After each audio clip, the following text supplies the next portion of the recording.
हाँ। दो गांव जिन्होंने 1857 की क्रांति में अंग्रेजों के खिलाफ विद्रोह किया और इसके एवज में अंग्रेजों ने उन गांवों को ध्वस्त कर दिया, उनका नामो निशा मिटा दिया। वो दो गांव थे छीतपुर और संवेदाबाद। और इस वक्त हम उन्हीं दो गांवों में खड़े हैं, क्योंकि यही वो दो गांव हैं, छीतपुर और संवेदाबाद, जिनकी ये पूरी 133 एकड़ की ज़मीन में ये पार्क, अल्फ्रेड पार्क बनाया गया था। सन 1870 में इंग्लैंड के प्रिंस अल्फ्रेड यहाँ पर आने वाले थे।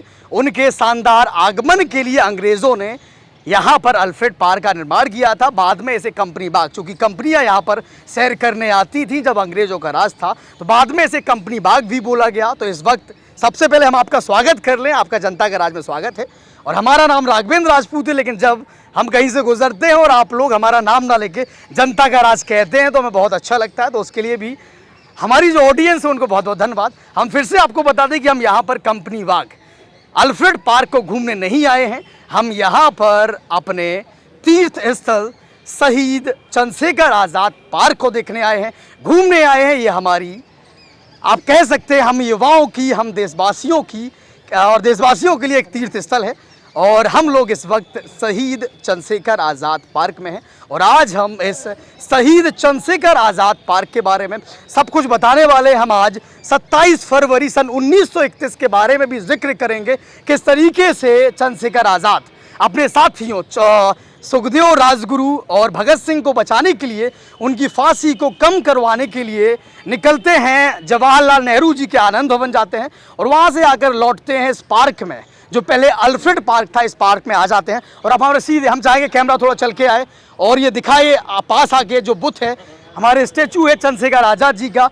और ये जो जामुन का पेड़ लगा हुआ है, जामुन के पेड़ के पास आते हैं और पेड़ के पास आकर मंत्रणा होती है और ये कहते हैं जो उनके साथी रहते हैं कि किस तरीके से भगत सिंह जी को बचाया जाए, क्योंकि महात्मा गांधी और जवाहरलाल नेहरू जवाब दे देते हैं और कोई साथ नहीं देता है कि भगत सिंह जी की, राजगुरु जी की, सुखदेव जी की फांसी को कम कराया जाए या रुकवाया जाए। तो यहाँ पर वो मंत्रणा करते हैं, लेकिन एक गद्दार, एक मक्कार शिवानंद तिवारी इन्फॉर्म कर देता है, मुखबिर हो जाता है अंग्रेज़ों का, और अंग्रेज 80 लोगों की टुकड़ी लेकर यहाँ पर आते हैं और आज़ाद जी पर धावा बोल देते हैं। उससे पहले हम आपको बता दें, हमने जिक्र किया है इस जामुन के पेड़ का, हमारे साथी भी जो उनको भी हम जिक्र करना चाहेंगे कि ये जामुन का पेड़ जिसके पीछे हमारे चंद्रशेखर आज़ाद जी आकर छिपे थे, अंग्रेज़ों से लड़े थे, वो बाद में अंग्रेज़ों ने उनको जब शहीद हुए उसके बाद इस पेड़ को भी काट दिया गया था। और क्योंकि लोग बाग इस जामुन के पेड़ को भी पूजने लगे थे, यहाँ की मिट्टी से तिलक करने लगे थे, तो अंग्रेज़ों ने इस जामुन के पेड़ को काट दिया था। बाद में 1947 में हमारा देश आज़ाद होता है और फिर से हमारी उत्तर प्रदेश सरकार इस जामुन के पेड़ को रोप देती है। तो ये नया पेड़ है और हम बात कर रहे थे 1931 की और 27 फरवरी की, कि किस तरीके से HSRA, Hindustan socialist Republic association, जो हमारे देश की आज़ादी के लिए लगातार लड़ रहा था, काकोरी कांड जो हुआ, अंग्रेज़ों को लूटा गया, इसी संगठन के लोगों ने लूटा था। और जेपी सैंडर्स को जो गोली मारी गई, लाला लाजपत राय जी का, उससे पहले जो निधन हुआ था, अंग्रेज़ों ने मारा पीटा था, इससे उनकी मृत्यु हो गई थी। इसको लेकर जेपी सैंडर्स से हमारे क्रांतिकारी साथी जो थे वो नाराज़ थे और उन्होंने जेपी सैंडर्स को उड़ा दिया था। इसी वजह से उन साथियों को फांसी होने वाली थी और चंद्रशेखर आज़ाद उनका बचाव कर रहे थे और ये कह रहे थे कि उन्हें फांसी ना हो, उनकी फांसी की सज़ा उम्र कैद में तब्दील हो जाए। और शिवानंद तिवारी, एक गद्दार, जिसकी वजह से हमारे चंद्रशेखर आज़ाद जी शहीद हो जाते हैं। और बहुत सारी रिपोर्ट्स होती हैं जिनमें अलग अलग कहानियां होती हैं, लेकिन उन 80 सैनिकों की टुकड़ी में एक धर्मेंद्र गौड़ भी होते हैं, जिनकी किताब से बहुत सारे तथ्य निकल के आते हैं। और धर्मेंद्र गौड़ जी ये बताते हैं अपनी किताब में कि पहली गोली आकर चंद्रशेखर आज़ाद जी की जांघ में लगती है और हड्डी को तोड़ते हुए बाहर निकल जाती है, और दूसरी गोली उनकी छाती में आकर, उनके फेफड़ों में आकर लगती है। और चंद्रशेखर आज़ाद लगातार अंग्रेज़ों से लड़ते रहते हैं, लगातार उन्हें ललकारते रहते हैं, अपनी कोल्ट से लगातार फायरिंग करते रहते हैं। कई सारी रिपोर्टों में, बड़े बड़े न्यूज़ चैनलों में ये दिखाया जाता है, ये बताया जाता है कि केवल उनके पास 6 गोलियां थी, 5 गोलियों से उन्होंने 5 अंग्रेज़ों को मारा, 6वीं गोली से खुद को मारी है। लेकिन धर्मेंद्र गौड़ ये लिखते हैं कि उन्होंने लगभग 39 राउंड फायरिंग की, उसके बाद जो आखिरी गोली थी उससे खुद उन्होंने यहाँ पर शहीद हुए थे। और ये वही पार्क है जो अब शहीद चंद्रशेखर आज़ाद पार्क के नाम से जाना जाता है। और हम सभी देशवासियों के लिए ये एक तीर्थ स्थल की तरह है। हमारे सब साथी हैं, हम बेताब हैं, क्योंकि ये सब चंद्रशेखर आज़ाद जी से बहुत प्रेम करते हैं, युवा पीढ़ी जो है वो सब प्रेम करती है और उन सब से देखिए कुछ समझ आती है कि मुस्कुरा भी रहे हैं।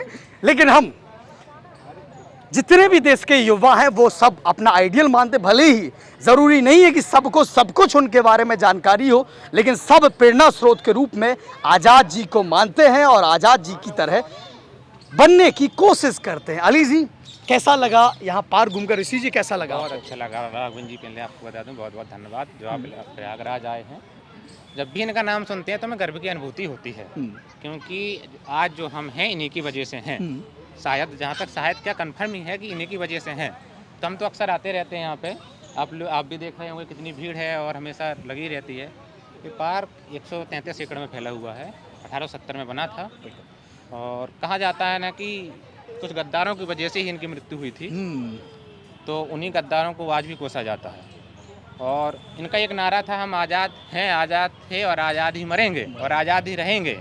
तो ये मुझे बहुत अच्छा लगता है इनका नारा। और इनके बारे में ऋषि जी आप ये बात कह रहे हैं, ये एक और संदर्भ एक जोड़ना चाहेंगे हम कि नारा जो उन्होंने दिया वो पहले से ये कहते थे कि दुश्मनों की गोलियों से हम लड़ते रहेंगे, आज़ाद हैं हम, आज़ाद रहेंगे। और आखिरी समय जब उनकी मतलब मृत्यु या शहीद होते हैं, वो वीर गति को प्राप्त होते, तो जो उनकी पहले से पंक्तियाँ थी वो पंक्तियाँ चरितार्थ हो जाती हैं। तो ऐसे हमारे आज़ाद जी थे और जो एक गद्दार की वजह से, जिसका नाम शिवानंद तिवारी था, जिसकी वजह से वो शहीद हुए, लेकिन आज हम गर्व से छाती ठोक कर कहते हैं कि वो हमारे प्रेरणा स्रोत है। और हमारे लिए ये चंद्रशेखर आज़ाद पार्क एक तीर्थ स्थल की तरह है। हमारे सभी साथी हैं, एकदम से अगर कोई बताना चाहे तो ठीक है, नहीं तो एक सबसे जानना चाहेंगे एक मत में, सबको कैसी अनुभूति हुई है यहाँ आकर? गर्व की अनुभूति प्राप्त होती है हमें यहाँ होती है तो यार यहाँ आने की बात छोड़िए, नाम से ही हमें गर्व की अनुभूति प्राप्त होती है। बढ़िया। चंद्रशेखर आज़ाद अमर रहे, चंद्रशेखर आज़ाद, चंद्रशेखर आज़ाद, चंद्रशेखर आज़ाद। तो आप सब जनता का राज देख रहे थे। हम फिर से वही पंक्तियाँ वही लाइनें दोहराएंगे कि हम अपने तीर्थ स्थल शहीद चंद्रशेखर आज़ाद पार्क में हैं और यहाँ पर हम उसी स्पॉट पर हैं जहाँ पर चंद्रशेखर आज़ाद जी शहीद हुए थे। ये यही वो पेड़ था जामुन का जो कट चुका था, लेकिन उसी जगह ये दूसरा जामुन का पेड़ लगा है। तो आप कह सकते हैं कि ये वो जामुन का पेड़ है जहाँ पर चंद्रशेखर आज़ाद आकर इसकी ओट में छुपे थे और अंग्रेज़ों को ललकारते हुए शहीद हुए थे। तो पुनः आप सभी का जो सब हमें देख रहे हैं उनका बहुत बहुत धन्यवाद। और हाँ, अगर आपको हमारी खबरें पसंद आती हैं, थोड़ा जहमत उठाकर चैनल को सब्सक्राइब ज़रूर करिएगा, शेयर करिएगा। धन्यवाद।